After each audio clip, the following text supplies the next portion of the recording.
नमस्कार दोस्तों, मैं शिवानी त्यागी आपके अपने YouTube channel share market with Shivani में आप सभी का स्वागत करती हूँ।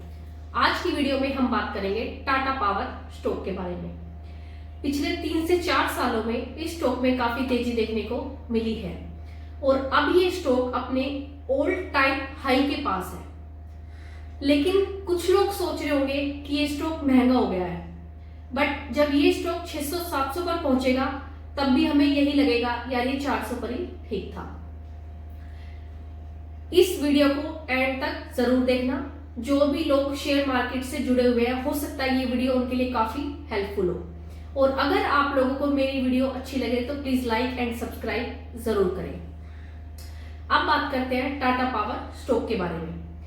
टाटा पावर स्टॉक के बारे में सबसे बड़ी खबर ये है कि 1 अप्रैल से टाटा पावर स्टॉक ने अपने टैरिफ में 14% इंक्रीज करने का फैसला किया है, जिससे कंपनी को सीधा सीधा फायदा होना ही है।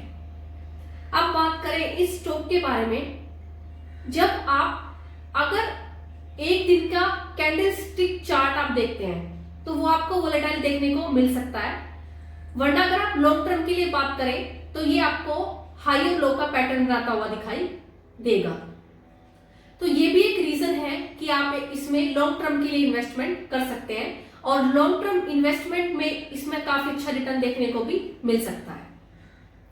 लेकिन इसमें इन्वेस्ट करने से पहले आपको कुछ बातों पर ध्यान देना बहुत ज्यादा जरूरी है। सबसे पहली बात, पावर सेक्टर में अभी क्या चेंजेस हो रहे हैं या गवर्नमेंट का अभी फोकस किस पर्टिकुलर बिजनेस में है, क्या पावर सेक्टर का बिजनेस इनलाइन है अपने पर्टिकुलर प्लान के साथ या नहीं। इन सब बातों पर हमें जरूर ध्यान देना है। इसी के साथ साथ हमें टाटा पावर के फंडामेंटल्स को भी एनालाइज करना है। अब बात करते हैं टाटा पावर कंपनी के पास बेसिक रेवेन्यू कहां से आता है। फर्स्ट, थर्मल जनरेशन से, सेकंड, कोल एंड हाइड्रो से, थर्ड, रिन्यूएबल से, फोर्थ, ट्रांसमिशन और डिस्ट्रीब्यूशन से।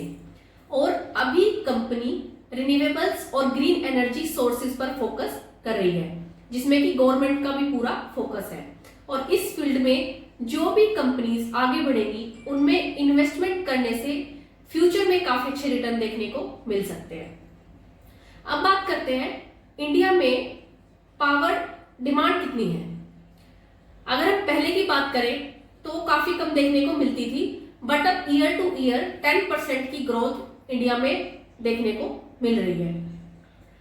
अगर अब हम बात करें टाटा पावर कंपनी की ऑर्डर बुक वैल्यू की, तो अभी टाटा पावर के पास 7,412 करोड़ की ऑर्डर बुक वैल्यू है। और अगर मैं अदर कंपनीज की अगर मैं बात करूं तो एनटीपीसी के पास 1810 करोड़, एनएलसी के पास 1452 करोड़ और एनएचपीसी के पास 1171 करोड़ की बुक वैल्यू है। बट अगर हम इन कंपनीज के साथ कंपैरिजन करें तो टाटा पावर कंपनीज के पास ऑर्डर बुक वैल्यू ज्यादा है। तो ये भी एक रीजन है कि आप टाटा पावर स्टॉक में इन्वेस्टमेंट कर सकते हैं फ्यूचर में काफी अच्छे रिटर्न पाने के लिए। इसीलिए टाटा पावर स्टॉक का जो बिजनेस है वो भी पाइपलाइन में है। तो आप लॉन्ग टर्म इन्वेस्टमेंट के लिए इस स्टॉक में काफी अच्छा सोच सकते हैं, जो कि काफी अच्छा भी रहेगा हमारे फ्यूचर में इन्वेस्टमेंट रिटर्न के लिए। अब बात करते हैं कंपनी के फंडामेंटल्स के बारे में। कंपनी की मार्केट कैप 1,32,000 करोड़ के आसपास है। करंट प्राइस अभी 413 पे ट्रेड कर रहा है।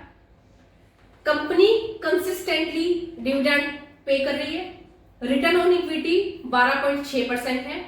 कैश फ्लो भी पॉजिटिव है और पित्रोस्की स्कोर के हिसाब से लॉन्ग टर्म के लिए बेस्ट है। अगर डेब्ट टू इक्विटी की मैं बात करूं तो 1.76, जनरली 1 से कम होना चाहिए, क्योंकि इस केस में कंपनी अपने लोन पर इंटरेस्ट पे कर रही होती है। लेकिन इसको हम यहाँ पे इग्नोर कर सकते हैं। जैसे कि वोडाफोन आइडिया 1 साल में 5,000 करोड़ के आसपास अपने लोन पर इंटरेस्ट ही पे कर रहे हैं। तो इस सिचुएशन में कंपनी ग्रो कब करेगी, बट अभी इसको हम यहाँ पे इग्नोर करके चल सकते हैं। तो ये भी एक बेस्ट ऑप्शन है इन्वेस्टमेंट के लिए। अगर हम इसकी रिटर्न ऑन इक्विटी की पर बात करें, ये 10 सालों में 5%, 5 साल में 7% और 3 साल में 9% और लास्ट ईयर में तो 13% का रिटर्न देखने को मिला है। तो ये भी एक बेस्ट अपॉर्चुनिटी है टाटा पावर स्टॉक के अंदर इन्वेस्टमेंट के लिए। तो इन फ्यूचर काफी अच्छी ग्रोथ देखने को मिल सकती है। कंपनी जैसे जैसे ग्रोथ करेगी तो जाहिर सी बात है रिटर्न भी काफी अच्छा देखने को मिलेगा। अब बात करते हैं इस कंपनी की सेल्स और नेट प्रॉफिट के बारे में। 2021 की सेल्स की अगर मैं बात करूं तो 2700 करोड़ के आसपास, 2022 में 42,000 करोड़ के आसपास और 2023 में 55,000 करोड़ के आसपास। अब चलते हैं नेट प्रॉफिट की तरफ। 2021 में 1400 करोड़ के आसपास, 2022 में 2100 करोड़ के आसपास और 2023 में 3800 करोड़ के आसपास का नेट प्रॉफिट है।